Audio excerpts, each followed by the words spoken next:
Let's not rewrite history to suit convenience. Many of you sitting comfortably in positions of influence today are direct beneficiaries of what General Chiwenga did in 2017.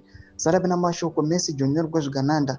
Chizvo zvamuri kuita izvi zvamuri kukwanisa kuita famba private jet muchiluta muri kuzviita just because nezvakaitwa naVP Konsano Chiwenga wamakusadliner panguva ine wamakuda kutofaya chaiko.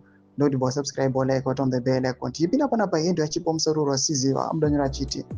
When the country was on the brink, it was General Chiwenga who put everything on the line. His career, his health, his legacy to rescue Zimbabwe from the jaws of a collapsing regime. He orchestrated the transition that gave President Mnangagwa power on a silver platter. And yet, today, the very people who were politically irrelevant before that moment walk around with inflated egos, forgetting who paved the way. Let's be honest, many of you were politically useless, sidelined, and forgotten. You only resurrected when the military stepped in and reset the board. Now you insult, undermine, and obstruct the very men who made your careers possible. Nendumure dzakaita sana Mavetera, John Paradza, Kudzai Mutisi, dzakuwana simba rekutukirira retired General Chiwenga.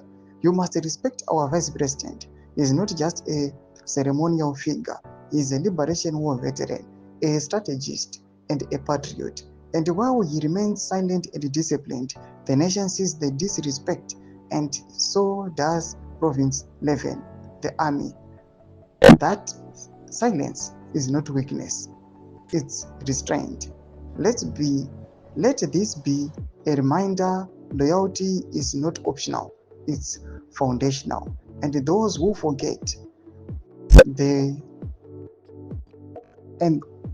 forget where they came from often find themselves right back there. Thomas Konobuda nyoko pangwa ino achirimind kune Zvigananda kunza aiwa muzakanga nachazoro nehope. Emboti za mafunguro enyu moti kudi pamusoro pechitiko ichi. Pinda comment section bedu za mafunguro enyu. Subscribe or like, turn on the bell icon.